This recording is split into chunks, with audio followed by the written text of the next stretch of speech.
जय जिनेन्द्र। निज स्वरूप को परम रस जामे भर्यो अपार, वंदो परमानंदमय समय सार अविकार। कुंद कुंद मुनि चंद्रवर अमृत चंद्र मुनि, आत्मरसी बनारसी वंदो पद अरविंद। पंडित बनारसी दास जी कृत मोक्ष नाटक समय सार ग्रंथ के मोक्ष द्वार पर हम चर्चा कर रहे हैं और उसमें हम 38 तक के छंद की चर्चा हमारी हुई है। एक बहुत महत्वपूर्ण प्रकरण पर हम चर्चा कर रहे हैं।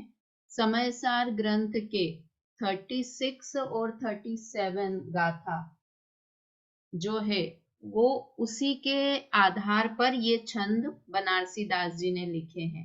वहां पर जो दो गाथाओं में बात आई है वो विष कुंभ और अमृत कुंभ की आई है कि विष कुंभ क्या है, अमृत कुंभ क्या है।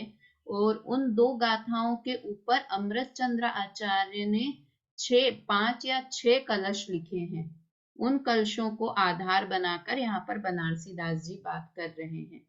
वहां पर उन्होंने शब्द डाले हैं विष कुंभ और अमृत कुंभ, और यहाँ पर बनारसी दास जी क्या शब्द डालने वाले हैं, प्रमाद और अप्रमाद अवस्था, है ना। उन्होंने यहाँ पर विष कुंभ अमृत कुंभ शब्द का प्रयोग नहीं किया है।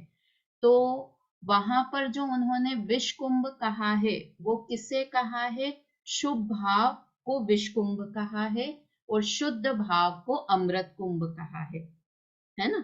और यहाँ पर जो प्रमाद शब्द डाला है वो किसके लिए डाला है, शुभ भावों के लिए, और अप्रमाद शब्द डाला है शुद्ध भावों के लिए। ठीक है ना। तो इस तरह से हम चर्चा प्रारंभ करते हैं। कल हमारे 37 तक के छंद हुए थे। बहुत हमारे जीवन के लिए उपयोगी ये चीजें हैं जो हम यहाँ से पढ़ने वाले हैं, तो बहुत ध्यान से, क्योंकि देखो समय सार में बहुत सारी बुद्धियां छुटाई, कर्तृत्व बुद्धि, भोक्तृत्व बुद्धि, है ना, एकत्व ममत्व। एक बुद्धि और जो छुटाई वो क्या छुटवाई है कि भोगों शुभ भाव में पुण्य में धर्म है, पुण्य में सुख बुद्धि, पुण्य करना वो धर्म है। यह भी हमारी अनादि की मान्यता है। ये कोई नई चीज नहीं है। एक छोटा बच्चा भी होता है उसको भी समझ में आता है कि किसी को मारना गलत बात है ना। दया का परिणाम अच्छा परिणाम है, मंदिर जाना अच्छी बात है।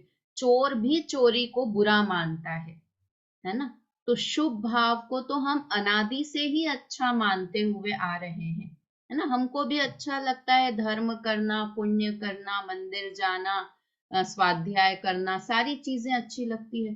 तो पुण्य में सुख बुद्धि और पुण्य में धर्म बुद्धि, सुख बुद्धि से ज्यादा धर्म बुद्धि, कि हम पुण्य करते हैं और हमें लगता है कि हम धर्म कर रहे हैं।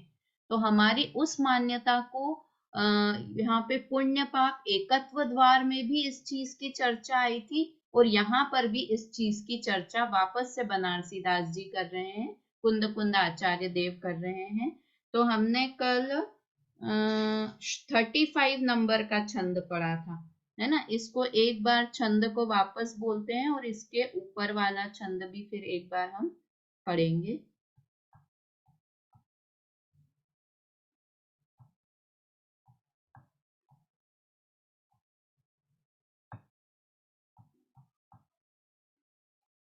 स्क्रीन दिख रही है आप लोगों को?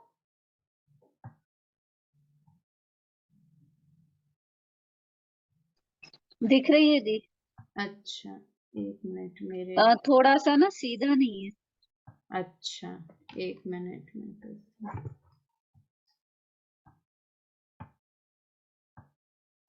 मेरे इधर से इसकी स्क्रीन पॉज हो गई है। अभी ठीक है? नहीं वैसे ही है। थोड़ा ना लेफ्ट से थोड़ा सेंटर में लाना है, थोड़ा सा और। ठीक है भी? हाँ हाँ हाँ, एकदम सही। ठीक है, चलिए बोलते हैं। छंद 35 है, दोहा है। शुद्धातम अनुभव जहाँ, शुभाचार तहाँ नाय। करम करम मारग विषय, शिव मारग शिव माय।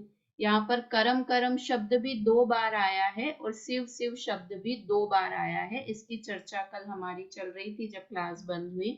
तो इसका अर्थ देखते हैं एक बार। ऊपर कही हुई क्रियाएं करते करते जहां आत्मा का शुद्ध अनुभव हो जाता है, वहां शुभोपयोग नहीं रहता। शुभ क्रिया कर्म बंध का कारण है और मोक्ष की प्राप्ति आत्म अनुभव में है।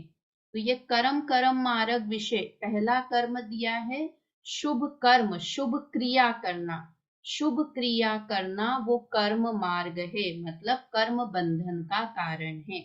शुभ क्रिया करना वो कर्म बंधन का कारण है। शिव मार्ग शिव माही। और मोक्ष मार्ग क्या है?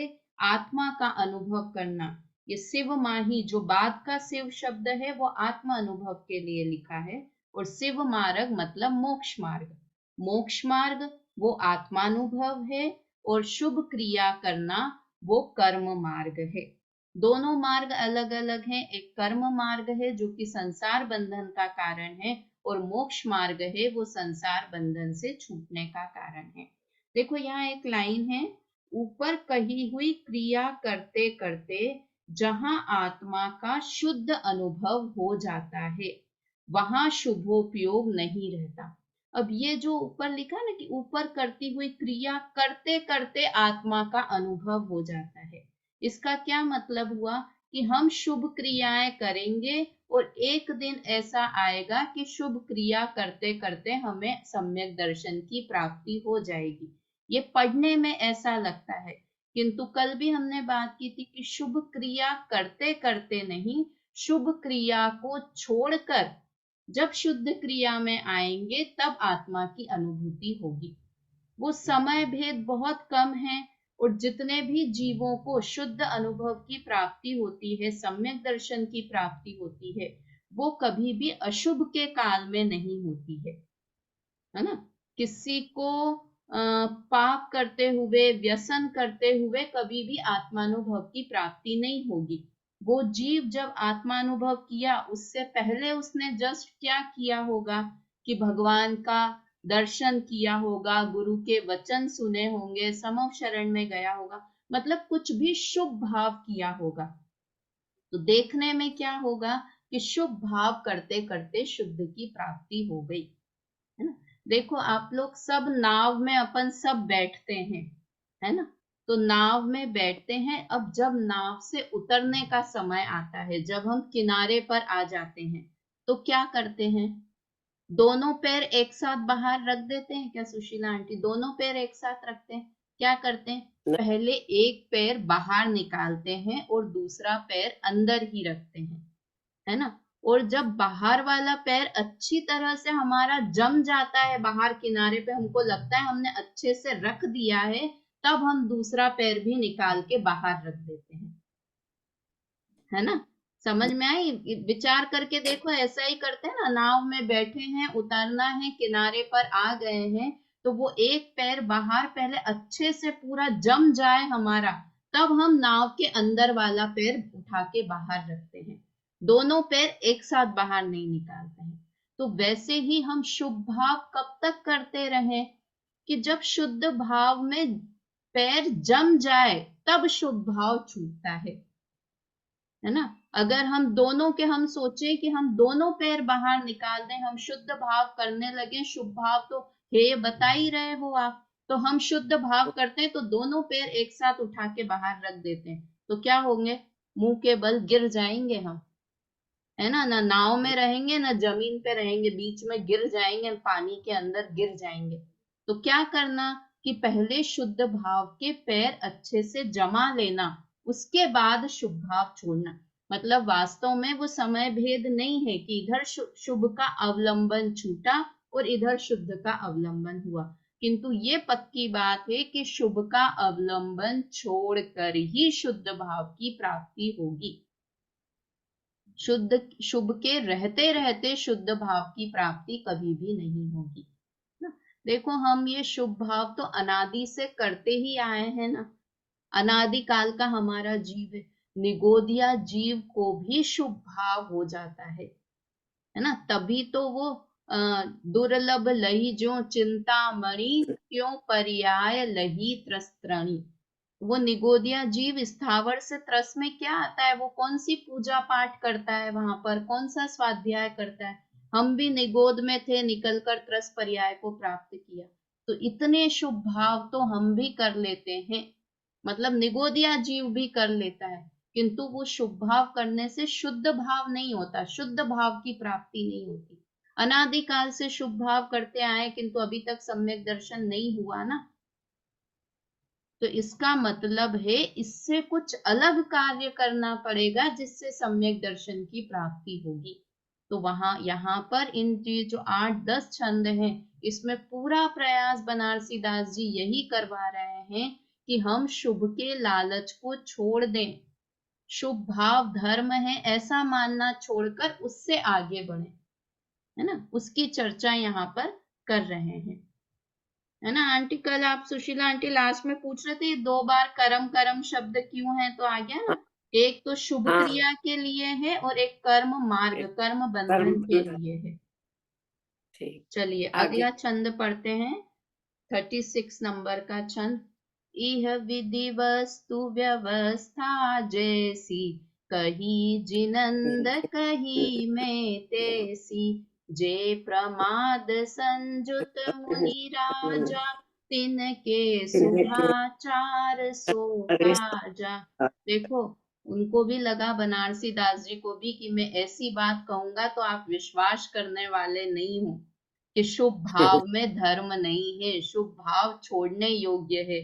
तो उन्होंने क्या लिखा, यह विधि वस्तु व्यवस्था जैसी, कही जिनंद कही में तेसी। मैं वही बात कह रहा हूं जो जिनेंद्र भगवान ने कही है, मैं अपने घर की बात नहीं कह रहा हूं।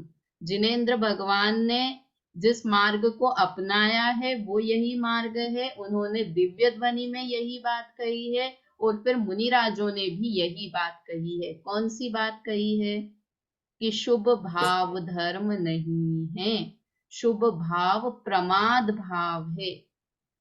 प्रमाद तो शब्द ही खराब है ना, प्रमाद होना मतलब आलसी होना, लौकिक में भी प्रमाद शब्द खराब के लिए। तो शुभ भाव प्रमाद का भाव है, ये कह रहे हैं। जे प्रमाद संजुत मुनि राजा, तिनके शुभाचार सो काजा। अब मुनिराज भी तो शुभ भाव करते हैं। हमारा तुरंत प्रश्न होता है, मुनिराज भी सामायिक करते हैं, मुनिराज भी धर्म शास्त्र पढ़ते हैं, उपदेश देते हैं, सामायिक करते हैं, प्रतिक्रमण करते हैं, आलोचना करते हैं, प्रत्याख्यान करते हैं, सब काम मुनिराज भी तो करते हैं। तो क्या लिखा, जे प्रमाद संजुत मुनि राजा, जो मुनिराज भी प्रमाद के साथ होते हैं, जो मुनिराज प्रमादी होते हैं, मतलब प्रमादी मतलब छठे गुण स्थान में जो मुनिराज होते हैं, प्रमत्त विरत गुण स्थान में जो मुनिराज होते हैं, तिनके शुभाचार सो काजा। वो शुभाचार का काम करते हैं, वो शुभ क्रियाएं करते हैं, तब उन्हें शुभ क्रिया का आलंबन लेना पड़ता है। उपयोग कहीं ना कहीं तो लगेगा। हमारा उपयोग एक समय के लिए भी फ्री नहीं है, या तो अशुभ में लगेगा, या शुभ में लगेगा, या शुद्ध में लगेगा। तो मुनिराज को अशुभोपयोग का तो अस्तित्व ही नहीं होता, अशुभ तो भाव होते नहीं है, उनकी क्रिया भी अशुभ नहीं होती है। तो जब वो शुद्ध में नहीं है, उस समय क्या करते हैं, उस समय वो शुभ भाव का आलंबन लेते हैं। तो आलंबन तो लेना है शुभ भाव का, किंतु उसी में अटक नहीं जाना है ना। शुभ भाव में आना है, किंतु उसमें अटकना नहीं है, उसके आगे जाना है। तो जो प्रमाद संयुक्त मुनिराज होते हैं, छठे गुण स्थान वाले मुनिराज होते हैं, उनको भी शुभाचार का काजा काज करना पड़ता है, उसका आलंबन उन्हें भी लेना पड़ता है, ऐसा यहाँ पर बता रहे हैं। अर्थ वो परि भी ये शुभ भाव सोच सोच के नहीं करते ना, हाँ, सोच होते के हैं नहीं, उनके, सहज होते सोच हैं। के नहीं, देखो ऐसे बोलते सहज। हैं, जब मुनिराज आहार करने जाते हैं उस समय भी बहुत बार अंदर में चले जाते हैं, है ना। क्षण क्षण में अंतर्मुख हो, सिद्धों से बातें करते हैं, सिद्धों से बातें करते हैं। परम दिगंबर मुनिवर देखे। मुनिराज के लिए ये चीज है कि क्षण क्षण में अगर अंतर्मग हो, है ना। अंतर में चले जाते हैं तो फिर आहार की क्रिया करते रहते हैं या नहीं करते हैं, या वो शुचि समय जाते हैं, क्या उस समय भी उनके अशुद्ध भाव नहीं होते हैं? वास्तव में किसी को समझ में भी नहीं आता, नहीं तो अपन क्या, हम तो आहार ले रहे हैं और ये क्या महाराज तो हाथ में घास लेके अंदर में चले गए, है ना। ऐसा होता है कि बाहर से एकदम में से सुन्न हो जाते हैं, अंतर में जाने के लिए आंख बंद ही करनी पड़ती है। अंतर्मग हो मतलब मैं नहीं, आत्मा हूं, ऐसा सोच लेते हैं। बाहर की क्रिया वैसी की वैसी भी चलती रहे, किंतु ये तो अंदर में आजकल हम भी अपनी दिन भर आत्मा। करने लग गए कि मैं आत्मा हूँ, मैं आत्मा हूँ, पर क्या हमारे शुद्ध भाव होते हैं? हाँ, मतलब वो वास्तव में उनको सोचना कि मैं आत्मा, आत्मा का आनंद या आत्मा की याद आ जाना, वो दशा उनकी होती है। क्षण क्षण में बार बार बार बार आत्मा, जैसे किसी की सगाई हो ना, तो उसे कैसे फटाफट अपने फियांसी की याद आती रहती है। सोचना कुछ भी खाना खा रही है, तब भी एकदम खाना खाते खाते याद आ जाती है। आ जाती है कि जैसे नहीं आ जाती है। जैसे कौवे की आंख फटाफट इधर उधर होती है, एक आंख रहती है पर दो ही फटाफट इधर उधर हो जाती, मालूम भी नहीं कि एक आंख है कि दो आंख है। हाँ हाँ हाँ, वैसे वो वाली बात मोस्टली, ये वाला जो उदाहरण दिया है ना मम्मी, ये वाला दर्शनोपयोग और ज्ञानोपयोग के लिए जानो, है। कि दर्शनोपयोग के बाद तुरंत ज्ञानोपयोग होता है तो हमको ऐसा भेद समझ नहीं आता है। ये टोडरमल जी ने मोक्ष मार्ग प्रकाशक में दिया है, किंतु हम इसमें भी कर सकते हैं कि वो शुभ से शुद्ध में, शुद्ध से शुभ में इतनी फटाफट आते हैं कि हमको पता ही नहीं चलता है ना। तो इस तरह से उनकी क्रिया रहती है। अर्थ पढ़िए इसका, मम्मी पढ़ो इसका अर्थ 36 नंबर ग्रंथकार के। कहते हैं कि इस प्रकार पदार्थ का जैसा स्वरूप, पदार्थ का जैसा स्वरूप, वो पूरी स्क्रीन नहीं है। जिनराज ने कहा है, हाँ, जिनराज ने कहा है वैसा हमने वर्णन किया। जो मुनिराज प्रमाद दशा में रहते शुभ हैं, क्रिया का लेते हैं, अवलंबन लेना ही पड़ता है। उन्हें शुभ क्रिया का, जो मुनिराज प्रमाद दशा में रहते हैं उन्हें शुभ क्रिया का आलंबन लेना ही पड़ता है ना। तो इसलिए आलंबन तो मुनिराज भी लेते हैं, किंतु उसे उपादेय नहीं मानते हैं। देखो कितना समय सार ग्रंथ कुंद कुंद आचार्य देव ने लिखा, तो वो उनकी प्रमाद दशा थी कि अप्रमाद दशा थी। प्रमाद दर्शन, प्रमाद दशा मतलब वो प्रमादी थे उस समय। हम तो कितने उपकार के गीत गाते हैं, आचार्य कुंद कुंद जो भारत में न आते, अध्यात्म समय सारे कहो कौन बताते। हम तो उनकी महिमा करते करते नहीं थक रहे, किंतु वास्तव में वो उस समय किस में थे, प्रमाद दशा में थे।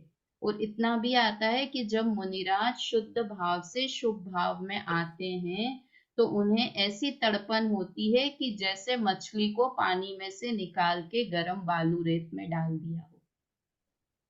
मतलब शुभ भाव करने में इतनी आकुलता, इतना विकल्प रहता लेकिन है। वो कहते हैं ना कि उन्होंने ये समय सार खुद के लिए लिखा, अपने लिए थोड़ी लिखा। हाँ, जब खुद वो के लिए इतनी देर लिखा। आत्मा में नहीं रह सकते थे तो खुद के लिए हाँ, लिखा। इसलिए लिखा, मतलब वो इतनी देर, अगर इतनी देर आत्मा में रह जाए तो सिद्धि वो अरहंती बन केवल जाए ना, ज्ञान हो जाए। ज्ञान ही, केवल ज्ञान ही हो जाए। अगर इतनी, तो इतनी देर उपयोग अंदर नहीं रहता है, इसलिए अशुभ में नहीं जाए तो वो शुभ भाव करते हैं, किंतु उस शुभ भाव में आनंद नहीं मानते हैं, उस शुभ भाव से निकलने का प्रयास करते हैं। क्योंकि कहाँ आत्मा का निर्विकल्प आनंद, इतनी अच्छी अनुभूति का आनंद वो ले रहे हैं, और कहाँ शुभ भाव की भट्टी में आ जाते हैं, तो उन्हें शुभ क्रिया का अवलंबन लेना पड़ता है ना, जब शुद्ध में नहीं रह पाते हैं तब। देखिए आगे और पढ़ते हैं। पुनः, ये सारे पुनः वाले ही हैं, सब में वही बात बताई जा रही है। बोलते हैं एक बार वापस से इसको। जहाँ प्रमाद दशा नहीं व्यापे, तहाँ अवलंब आपनो आपे, ता कारण प्रमाद उत्पाती, प्रगट मोक्ष मार्ग को घाती। देखो, जहाँ प्रमाद दशा नहीं व्यापे, कि जहाँ प्रमाद दशा नहीं है, प्रमाद दशा नहीं है मतलब स्वरूप में असावधानी नहीं है, या जाओ यहाँ पर प्रमाद जहाँ पर शुभ और अशुभ भाव नहीं है ना, ऐसी दशा। कहाँ अवलंब आपनो आपे, वहां अपना ही अवलंबन रहता है। जब शुभ और अशुभ के भाव नहीं रहते हैं, उस समय जीव को अपने आप का ही अवलंबन रहता है। ता कारण प्रमाद उत्पाती, प्रगट मोक्ष मार्ग को घाती। इसलिए प्रमाद की उत्पत्ति, उत्पाती मतलब उत्पत्ति, इस कारण प्रमाद की उत्पत्ति प्रगट रूप से, प्रत्यक्ष रूप से मोक्ष मार्ग का घात करने वाली है। प्रमाद की उत्पत्ति मतलब शुभ और अशुभ भावों की उत्पत्ति मोक्ष मार्ग का घात करने वाली है ना। एक और बनारसी दास जी ने बोला है ना, शुभ अशुभ दोनों मोक्ष मार्ग की कतरनी है, केंची है ना। शुभ और अशुभ दोनों मोक्ष मार्ग के लिए कतरनी है, केंची का काम करते हैं। हमारी दिक्कत क्या है कि हम शुभ कर तो रहे हैं, किंतु शुभ को धर्म मानकर शुभ भाव कर रहे हैं, जबकि हम जितना शुभ भाव कर रहे हैं, इधर मोक्ष है ना, तो मोक्ष उतना उतना हमसे दूर जाता जा रहा है। हम शुभ भाव करते जा रहे हैं, मोक्ष दूर दूर दूर दूर होता जा रहा है। ऐसा क्यों? क्योंकि हम कर्म बंधन बांधते जा रहे हैं शुभ भाव करके। और मोक्ष कब होगा? कि जब कर्मों का नाश होगा। तो जितने भी शुभ और अशुभ भाव हैं, का कारण प्रमाद उत्पत्ति। जहां भी प्रमाद शब्द आएगा, प्रमाद शब्द का क्या अर्थ एक शब्द में बोलो तो बेला भाभी? प्रमाद मतलब स्वरूप में असावधानी। हाँ, और उसके अलावा ये तो हुआ आलस, आलस। हाँ, और शुभ और अशुभ के भाव, वो प्रमाद दशा है ना। शुभ और अशुभ के भाव बोलेंगे तो उसको नास्ति से बोलेंगे स्वरूप में असावधानी। ठीक है, 2-3 पॉइंट्स अभी मैं लास्ट में प्रमाद और अप्रमाद दशा के बारे में अपन डिफरेंस पढ़ेंगे। 2-3 चीजें। पहला, प्रमाद किसे कहते हैं? स्वरूप में असावधानी होना। स्वरूप मतलब आत्मा में सावधानी नहीं रहना, वो प्रमाद है। ठीक है। दूसरा, शुभ और अशुभ के भाव होना, वो प्रमाद है। ठीक है। तीसरा, प्रमाद मतलब जो कर्म बंधन का कारण है, वो प्रमाद है। जो संसार का कारण है, वो प्रमाद है।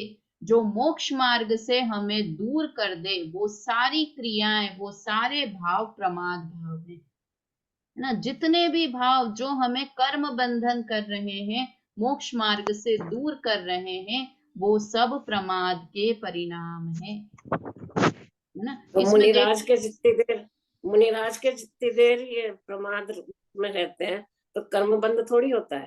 कर्म बंधन होता है ना, उस समय प्रमाद में है। देखो अब मुनिराज की दशा कैसी है कि मुनिराज, समझो कोई मुनिराज आहार कर रहे हैं। मुझे बताना कौन उत्तर बता सकता है, बताना। कोई मुनिराज आहार कर रहे हैं, तो उन्हें, उन मुनिराज को कर्म बंधन हो रहा है या नहीं हो रहा है? सुनीता आंटी बताओ। एक कसाय संबंधित तो होगा उनके कर्म बंधन। और कोई? बेला भाभी?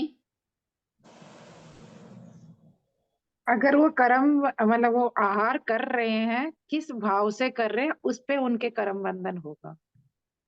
मतलब उनका भाव अगर ये रहेगा कि मैं, ये हमेशा परिणाम रहेंगे मैं आत्मा हूँ और ये सब में अलग है, तो नहीं होगा, और और वरना अगर वो होगा। आहार कर रहे हैं और आत्मा को नहीं विचार कर रहे हैं तो फिर कर्म बंधन होगा।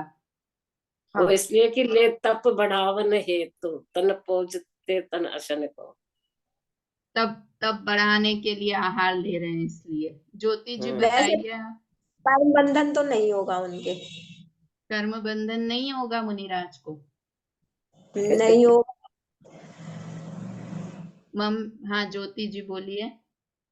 होगा, क्योंकि उनको अभी एक कषाय चौकड़ी तो है, 3 कषाय चौकड़ी जितनी शुद्धता है, तो एक कषाय चौकड़ी अभी बची हुई है। तो जब वो ले रहे होंगे आहार, तो शुद्ध परिणति तो चल रही है, पर फिर भी जो अभी एक कषाय चौकड़ी बची है, तो उतना तो बंद होगा। Very good. मुझे है ना ये शब्द सुनना था, शुद्ध परिणति। कि शुद्ध परिणति उनके हमेशा, जैसे जो मुनिराज हैं, सुनीता आंटी ने भी ठीक ही उत्तर दिया था कि मुनिराज हैं, उन्होंने 3 कषाय चौकड़ी का अभाव कर दिया है ना, तो अब वो आहार कर रहे हैं, उस समय उन्हें अनंतानुबंधी कर्म का बंधन नहीं होगा, जो अनंत संसार का कारण है।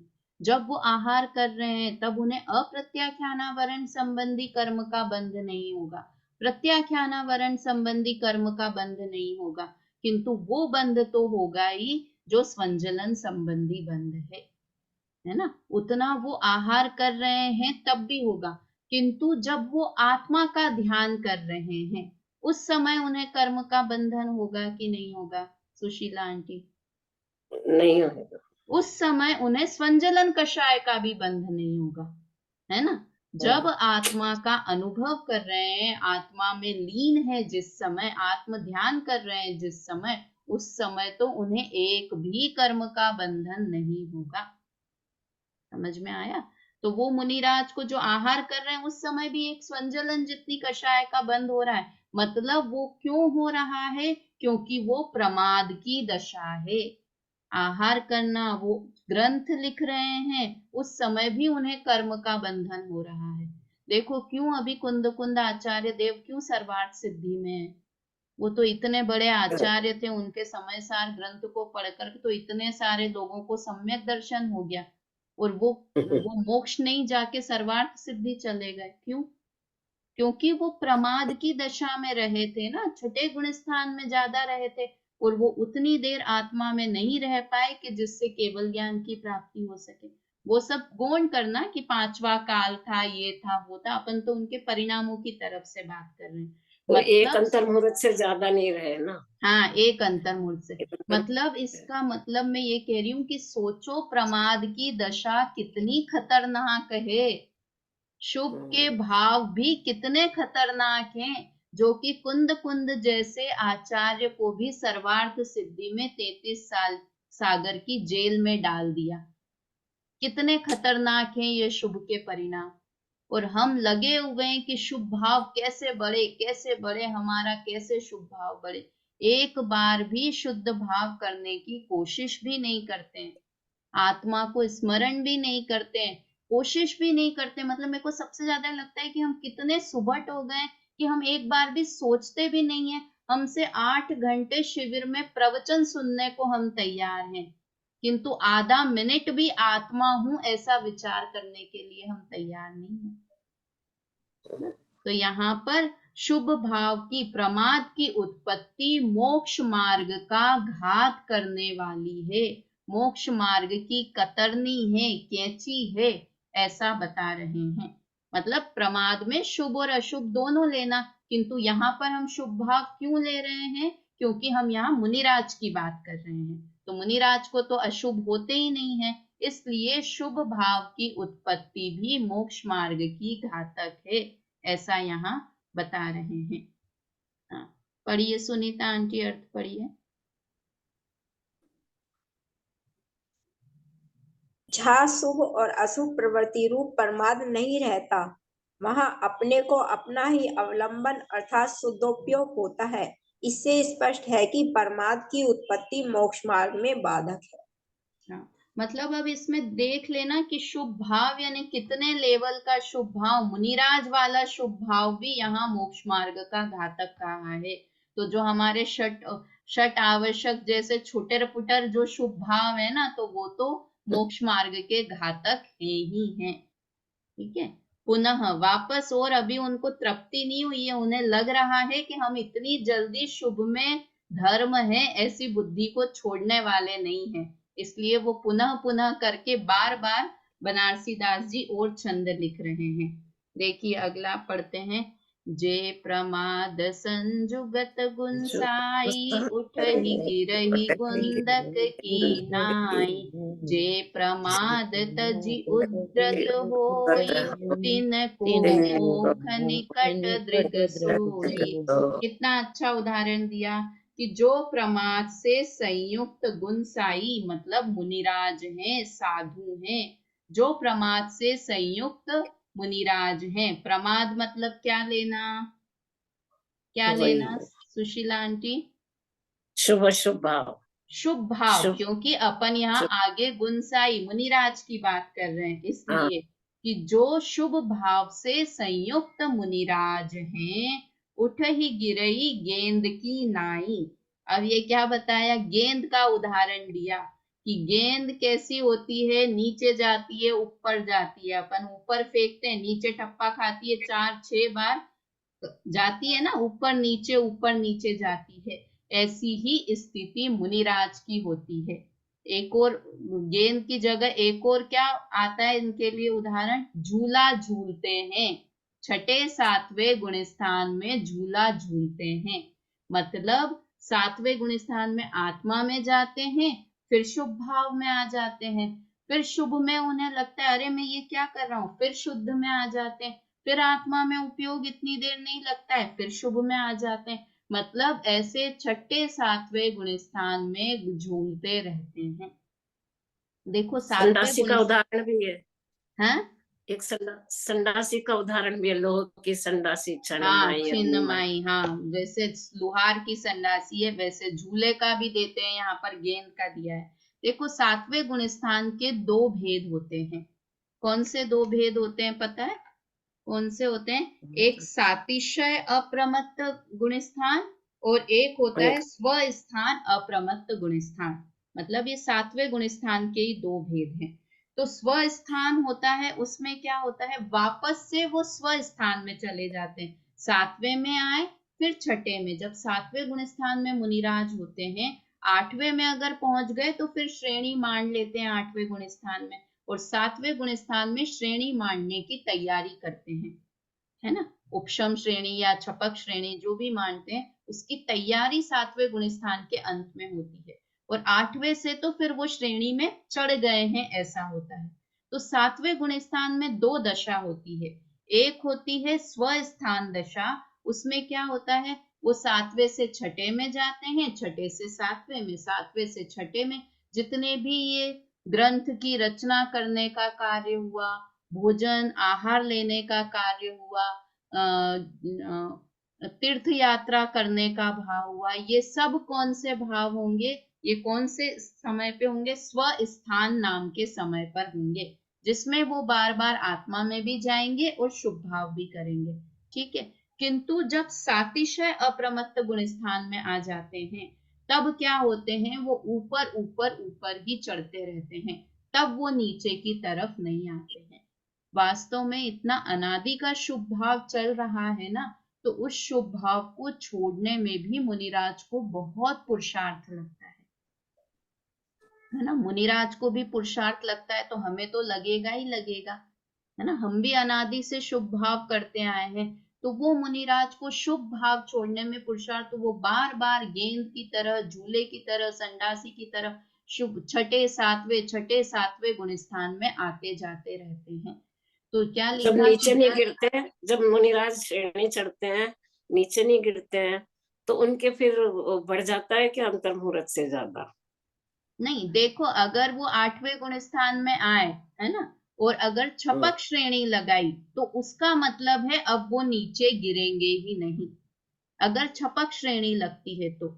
और उपशम श्रेणी होती है तो उपशम श्रेणी भी क्या होती है कि वो 11वें गुण स्थान पे आके वापस से गिर ही जाते हैं, वो इतनी देर आत्मा में 48 मिनट तक रह ही नहीं पाते हैं, तो फिर वो गिर के, फिर जब वो 11वें गुण स्थान से गिर रहे हैं तो किसी में भी आके अटक सकते हैं, छठे में भी आ सकते हैं, 5वें तक भी आ सकते हैं, यहाँ तक कि 7वें से पहले गुण स्थान में भी आ जाते हैं, है ना। अगर उपशम सम्यक दर्शन है तो छाय उपशमिक सम्यक दर्शन है तो पहले तक भी आ जाते हैं। तो इस तरह से ये उतार चढ़ाव ये सब चीजें मुनिराज के समय चलती रहती है। श्रेणी भी अनेकों बार श्रेणी लगाते हैं जब जाके शपक श्रेणी लग पाती है। उपशम नहीं, जब श्रेणी में तो सातिशय प्रमत्त होता है उसके बाद बढ़ता है क्या इनका ध्यान? नहीं, सातिशय में चले गए नीचे तो भी गिरे ना 11वें तक जैसे। तो चले जाएंगे, फिर उसके बाद नीचे भी आ सकते हैं। सातिशय गुणस्थान में श्रेणी मानते हैं, है ना। तो वो श्रेणी अगर छपक श्रेणी है तो वापस नीचे नहीं आएंगे, किंतु अगर उपशम श्रेणी मान ली है सातिशय गुणस्थान में तो फिर वापस नीचे आ सकते हैं, है ना। ये जो सातिशय और स्वस्थान वाली चीज है ना, ये 7वें के अंत में होती है। तो अगर स्वस्थान वाली है तो 7वें से छठे में ही आएंगे, और अगर सातिशय वाली है तो 7वें से 8वें में जाएंगे, ऐसा समझो आप, है ना। अगर स्वस्थान वाली है तो गिरेंगे नहीं, ऐसा नहीं है, किंतु 7वें से ऊपर की तरफ जाएंगे 8वें में, फिर आगे जाके गिर गए तो अलग है। किंतु अगर स्वस्थान वाली श्रेणी में है तो वो गिर के नीचे आएंगे। समझ में आ रही है मम्मी? बात समझ में आ रही है ना? जे प्रमाद तजी उद्यत होई तिनको मोख निकट दृग सोही। किंतु जो प्रमाद को तज देते हैं, जो प्रमाद को छोड़कर उद्यत होई मतलब सावधान हो जाते हैं कि अरे मैं कहाँ ये शुभ भाव की भट्टी में जल रहा हूँ, तिनको मोक्ष निकट दृग सोई, उनको मोक्ष मार्ग एकदम उन्हें मोक्ष स्पष्ट दिखने लगता है, मतलब वो मोक्ष की तरफ कदम बढ़ा देते हैं। यहाँ जाकर यात्रा पूरी होती है कि जब प्रमाद की दशा को पूरी तरह छोड़ देते हैं। शुभ भाव, ये जो वो नाव में अपन शुरू में नाव में बैठे थे ना, अब वो नाव में से पूरा पैर निकाल के बाहर जमीन पर पैर टिका देते हैं। अब शुभ भाव का पूरा आलंबन तज देते हैं और शुद्ध में चले जाते हैं, है ना। इस तरह से ये बात है। पढ़िए इसका अर्थ, पढ़िए सुशीला आंटी, पढ़िए इसका अर्थ। जो मुनि प्रमाद सहित होते हैं वे गेंद की तरह नीचे से ऊपर होते। पूरी स्क्रीन नहीं आ रही है, स्क्रीन में आज गड़बड़ी हो गई। ऊपर चढ़ते और फिर नीचे को पड़ते हैं, और जो प्रमाद छोड़कर स्वरूप में स्थित रहते होते हैं उनकी दृष्टि में मोक्ष बिल्कुल पास ही दिखता है। साधु दशा में छठा गुण स्थान प्रमत्त मुनि का है, सो छठे से सातवें, तो छठे से सातवें में और सातवें से छठे में असंख्यात बार चढ़ना गिरना होता है। मतलब असंख्यात बार शुभ में फिर शुद्ध, फिर शुभ में खराब लगता है, अशुभ तो कर ही नहीं रहे हैं, किंतु शुभ को छोड़ने में भी इतना पुरुषार्थ उन्हें लगता है ना। इस तरह ये बात हो गई। अब 3-4 छंद और बचे हैं, किंतु अब मुझे लगता है कल की एक क्लास और लगेगी हमको इसको पढ़ने के लिए। ठीक है, हमको कहीं भागना तो है नहीं, तो ये इम्पोर्टेंट छंद हैं इसलिए। और कब तक पढ़ने हैं कि जब तक शुभ में धर्म है ऐसी मान्यता हमारी नहीं निकल जाए तब तक। और इसका वास्तव में दिन भर इसका विचार भी किया करो कि हमने शुभ को है बताया है, तो आत्मा में जाने के, आत्मा का स्मरण करने की एक बार तो दिन में कोशिश करनी ही चाहिए। चलिए जिनवाणी स्तुति आपने कहा ये अशुभ में नहीं आते हैं, होता है, तो फिर ये सातवें से मतलब ऊपर श्रेणी से नीचे पहले गुण स्थान तक भी तो आ जाते हैं ना, तो फिर वो कैसे होगा? तो वो तो गिर गए, मतलब छठे में है अगर मुनिराज, तो उनको अशुभ भाव नहीं होगा, किंतु जब गुण स्थान में अगर उसमें होने से अशुभ नहीं होगा। हाँ, छठे गुण स्थान में अशुभ भाव नहीं होता है, 5वें तक तो अशुभ होता है किंतु छठे में अशुभ नहीं होता है ठीक। है ना।